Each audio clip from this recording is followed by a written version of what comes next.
नमस्ते दोस्तों, आप सबका इस वीडियो में बहुत बहुत स्वागत है। मेरा नाम है रेहान जुनेजा और आप ये देख रहे हैं ये रेहान वेदर। तो ये है देश भर का मौसम अपडेट और मौसम पूर्वानुमान रीजनल बुलेटिन।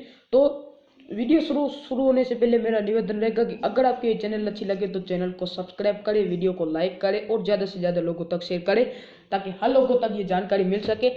हमने देखा है कि पर्यावरण यानी कि जो क्लाइमेट चेंज का असर दुनिया के कई देशों में देखने को मिल रहा है। अमेरिका, यूरोप और भारत जैसे देशों में, यानी कि उत्तराखंड, भारत का जो उत्तराखंड है और अमेरिका और जो यूरोप, अमेरिका में हमने देखा है कि कोल्ड ब्लास्ट यानी कि इतनी ज़्यादा बर्फबारी हुई थी कि कई लोगों की जान गई चुकी है, यानी कि कई लोगों की जान गई है।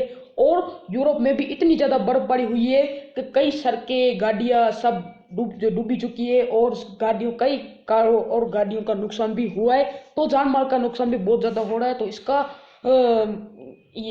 इसका मतलब ये है कि क्लाइमेट चेंज का असर यानी कि हम पर्यावरण को बर्बाद करें, इसका असर देखने को मिल रहा है। और उत्तराखंड के भी जो जोशीमठ वगैरह में भी जो कई इलाकों में जो है बहुत ज़्यादा नुकसान हुआ है मकानों का।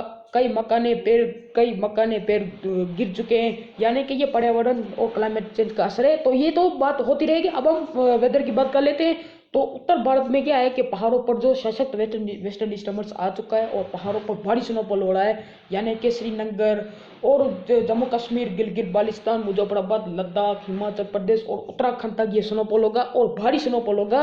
और जब ये वेस्टर्न डिस्टर्बेंस 15-16 तारीख से ये आगे निकलना शुरू हो जाएगा तो उत्तर पश्चिम दिशा से शुष्क और साफ हवा चलेगी। तो फिर से कड़ाके की सर्दी है वो मध्य भारत और उत्तर भारत को परेशान करेगी।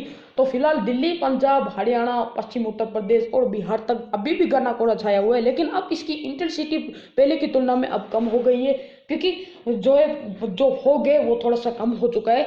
तो फिर अब घना कोहरा भी हटने लगेगा धीरे धीरे और तापमान अगले 2-3 दिनों के दौरान थोड़े से बढ़ने ही लगेंगे, यानी कि 1-2 डिग्री और ज़्यादा बढ़ेंगे अगले 2-3 दिनों के दौरान। लेकिन 15-16 तारीख से फिर से जो दिल्ली, पंजाब, हरियाणा से लेकर राजस्थान, गुजरात, मध्य प्रदेश, महाराष्ट्र, पश्चिम उत्तर प्रदेश और बिहार तक तापमान में गिरावट होगी और कड़ाके की सर्दी है वो फिर से परेशान करना शुरू हो जाएगी।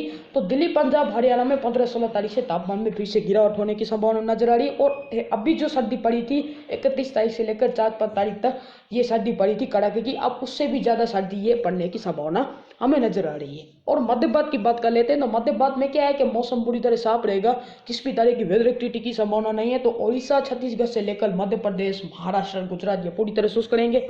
अब 15-16 तारीख से जो है गुजरात के भी कई भागों में तापमान में गिरावट फिर से होने की संभावना है। भूज, नलिया, द्वारका, ओखा, वेरावल, बनासकांठा, साबरकांठा इन सारे इलाकों का तापमान फिर से गिरने लगेगा और सूरत, बलसर वगैरह में भी तापमान में गिरावट होगी। और नासिक, जलगांव, मालेगांव, अहमदनगर, मुंबई वगैरह में भी, सिडनी वगैरह में भी हल्की तापमान में गिरावट देखने को मिलेगी। लेकिन बहुत ज़्यादा सर्दी यहाँ पे ऐसे भी पड़ती नहीं है, बहुत ज़्यादा सर्दी। लेकिन अभी क्या है कि रिकॉर्ड तौर सर्दी बढ़ी है। तो मुंबई और तेलंगाना तक तापमान में गिरावट हुई है। ना तो यहाँ पे सर्दी पहले की तुलना में नहीं पड़ती है, लेकिन इस साल सर्दी बहुत ज़्यादा पड़ी है। और मध्य प्रदेश की बात करें तो मध्य प्रदेश के भी कई भागों में तापमान में गिरावट होगी। इंदौर, भोपाल, धार, नीमच, खांडवा, खरगोन वगैरह में भी तापमान में गिरावट होगी 15-16 तारीख से। और राजस्थान के भी जो चूरू, बीकानेर वगैरह में जो सिंगल डिजिट में तापमान आ गए थे वो अब डबल डिजिट में यानी कि तापमान आ चुके हैं। लेकिन 15-16 तारीख से तापमान में फिर से राजस्थान में भी गिरावट होने की संभावना में नजर आ रही है। और पूर्वोत्तर की बात करें तो असम, मेघालय से नागालैंड, मणिपुर, मिजोरम, त्रिपुरा, सिक्किम और अरुणाचल प्रदेश का मौसम लगभग साफ रहेगा और यहाँ पे भी जो है थोड़ी बहुत ठंड रहने की संभावना है। और गंगे, पश्चिम बंगाल, झारखंड वगैरह में तापमान बढ़ने यानी कि तापमान बहुत ज़्यादा बढ़े रहेंगे और धूप रहेगी, यानी कि यहाँ पे सर्दी, किसी भी तरह की सर्दी की संभावना नहीं है और तापमान बढ़े रहेंगे और बहुत ज़्यादा धूप दिन में रहेगी।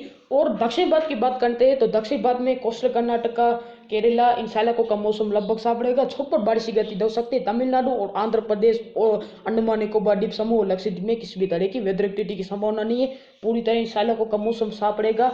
अंडमान निकोबार द्वीप समूह में हो सकता है कि बादल छा सकते हैं और छोट बारिश की गति की संभावना रह सकती है, लेकिन जो लक्षद्वीप वगैरह में भी हल्की फुल्की बारिश की गतिविधियां हो सकती है। और पहाड़ों पर जब ये वेस्टर्न डिस्टर्बेंस आगे निकल जाएगा तब कम से कम 20-21 तारीख तक कोई भी वेस्टर्न डिस्टर्बेंस सशक्त आने की संभावना नहीं है। तो उसके कारण ठंड भी बहुत ज़्यादा, कड़ाके की सर्दी अगले 5 या 6 दिनों के दौरान अब बढ़ने की संभावना में नजर आ रही है। और अब पहले की सर्दी थी उससे भी ये ज़्यादा सर्दी पड़ेगी और कई इलाकों को, जो मध्य भारत और उत्तर भारत और पूर्वी भारत को ये सर्दी, कड़ाके की सर्दी है वो फिर से परेशान करेगी।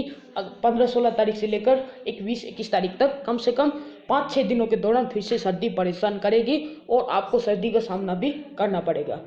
इसके आगे जो भी अपडेट होगा यानी कि सर्दी के बारे में या वेदर यानी कि बारिश और हवाओं के बारे में मैं आपको लगातार अपडेट करूंगा। आप इसे रेयान वेदर के साथ जुड़े रहेगा। मैं आपको किसी भी हर पल का अपडेट आपको मैं देने की कोशिश करूंगा। रेयान वेदर में अभी तक के लिए इतना ही। आप इस चैनल के साथ जुड़े रहेगा। धन्यवाद।